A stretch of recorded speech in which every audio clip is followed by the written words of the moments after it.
अस्सलाम वालेकुम।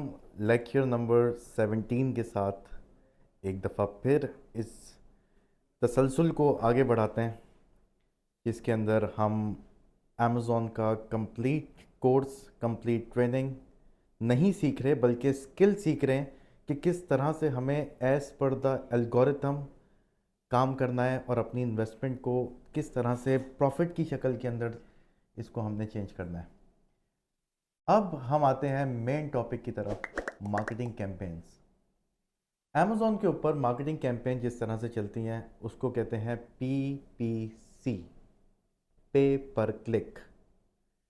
बहुत सारे लोग जानते होंगे PPC क्या होता है। Once a customer click on your listing, जब वो क्लिक करेगा आपकी लिस्टिंग, आपका ऐड उसके सामने अपीयर होगा, उसके बाद ही अमेज़ॉन आपसे चार्ज करेगा। क्या चार्ज करेगा, कितना चार्ज करेगा, कितने में से चार्ज करेगा, किस हिसाब से चार्ज करेगा, कौन से कीवर्ड्स होंगे जो कस्टमर लिखेगा, कौन सी बिड्स होंगी, इसके ऊपर डिस्कशन करते हैं अभी। इसके कहलाता है मार्केटिंग कैंपेन। कैंपेन के साथ अमेज़ॉन के कुछ और ऑप्शंस हैं, जैसे कि डील्स, कूपन्स। तो एक नए सेलर को इनकी ज़रूरत नहीं पड़ती, लेकिन हम इनके ऊपर डिस्कशन ज़रूर करेंगे। Come to the screen and we will launch our marketing campaign. We have to go on advertising and then marketing campaign. बहुत सारे लोग ये समझते हैं कि जी कैंपेन्स के अंदर हमारे पैसे खर्च हो रहे हैं, हमारा नुकसान हो रहा है। लेकिन प्राइवेट लेवल के अंदर कैंपेन्स ही वो होती हैं जो आपकी लिस्टिंग को बूस्ट करती हैं, जो उसको नेक्स्ट लेवल पे लेके जाती हैं, जो उसके BSR को डिक्रीज़ करती हैं और आपके पास ऑर्गेनिक ऑर्डर्स लेके आती हैं। मैं कभी भी ये नहीं कहता कि कैंपेन्स के पैसे आप अपनी जेब से अदा करें, ये एक गलत स्ट्रेटेजी है। ज़ाहिर है जब आप कस्टमर आपको सर्च करेगा और आप फर्स्ट कॉलम के अंदर अपेयर होंगे तो उसकी एक कॉस्ट है। अगर आप अपनी प्राइस को इंक्रीज़ करते हैं, आपने ये नहीं देखना कि जी मेरा कॉम्पिटिटर तो 50 का बेच रहा है, मैं 49 या 48 का बेचूंगा। नहीं, ये जो आप फर्स्ट पेज के ऊपर फर्स्ट लाइन फर्स्ट कॉलम के अंदर आ रहे हैं, इसकी कॉस्ट है एक, और वो कॉस्ट आपने कस्टमर से लेनी है।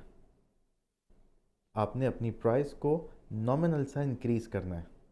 एकदम से मैं नहीं कहता कि इंक्रीज़ कर दें। आप पहले कैंपेन लॉन्च करें, फैक्ट एंड फिगर्स देखें कि मेरे कितने पैसे लग रहे हैं कैंपेन के ऊपर, उसको पर ऑर्डर पे डिवाइड करें और उसके बाद उस प्राइस को थोड़ा सा आप इंक्रीज़ कर दें।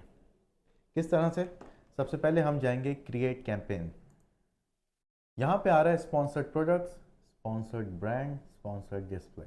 वो लोग जिनके अकाउंट्स इंडिविजुअल हैं, जिनके पास ट्रेडमार्क नहीं है, वो सिर्फ़ और सिर्फ स्पॉन्सर्ड प्रोडक्ट्स की तरफ जा सकते हैं। जब आपके पास ट्रेडमार्क आ जाएगा, अमेज़ॉन पे ब्रांड रजिस्ट्री हो जाएगी, तो आपके डेफिनेटली मार्केटिंग करने के ऑप्शंस भी बढ़ जाएंगे। अमेज़ॉन आपकी वीडियोस को प्रमोट करेगा। वो जो साइड्स में एड्स आ रहे होते हैं, वो जो मिडल ऑफ द प्रोडक्ट्स जो हैं वो वीडियो आ जाती है, ये सारे कहलाते हैं स्पॉन्सर्ड डिस्प्ले। तो आपके बेनिफिट्स बढ़ जाते हैं definitely. Click on sponsored products. आप अपना एक ग्रुप का नाम रखेंगे ताकि आपको याद रहे कि आप ईद कैंपेन चला रहे हैं, आप क्रिसमस कैंपेन चला रहे हैं, आप ईस्टर कैंपेन चला रहे हैं। अगर आप रैंडम कैंपेन चला रहे हैं तो इसको एज इट इज़ रहने दें कि आपको एटलीस्ट याद रहे कि आपने किस डेट, किस वक्त के ऊपर मार्केटिंग कैंपेन लॉन्च किया। अब ख़ास बात यह है मार्केटिंग कैंपेन के अंदर कि आप एक वक्त में मल्टीपल प्रोडक्ट्स के ऊपर अपनी मार्केटिंग कैंपेन लॉन्च कर सकते हैं। ऐसा नहीं है कि आपने पेन की कैंपेन अलग लॉन्च करनी है, ग्लासेस की अलग करनी है, माइक की अलग करनी है। Do it at the same time. Multiple products को सेलेक्ट करने के बाद, अच्छा, अमेज़ॉन इस पॉइंट को मिस नहीं करेगा। अमेज़ॉन उन चीज़ों को प्रोमोट नहीं करता।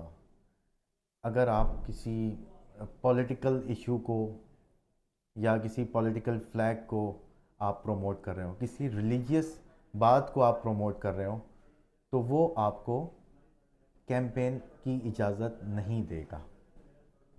तो इस चीज़ का ख़ास ख्याल रखिएगा, वहाँ पे इनएलिजिबल लिखा आ जाएगा। ये मैंने 3 प्रोडक्ट्स सेलेक्ट कर लिए। अब अमेज़ॉन मुझे ऑप्शन दे रहा है ऑटोमेटिक मार्केटिंग या मैनुअल मार्केटिंग। इतना सिंपल करके रख दूंगा आपके सामने कि आपको मार्केटिंग करने में कोई तकलीफ़ महसूस नहीं होगी। आपने ऑटोमेटिक की तरफ नहीं जाना है। क्यों नहीं जाना है? क्योंकि ऑटोमेटिक के अंदर अमेज़ॉन आपके एड्स को सारी कैटेगरीज़ में फैला देता है।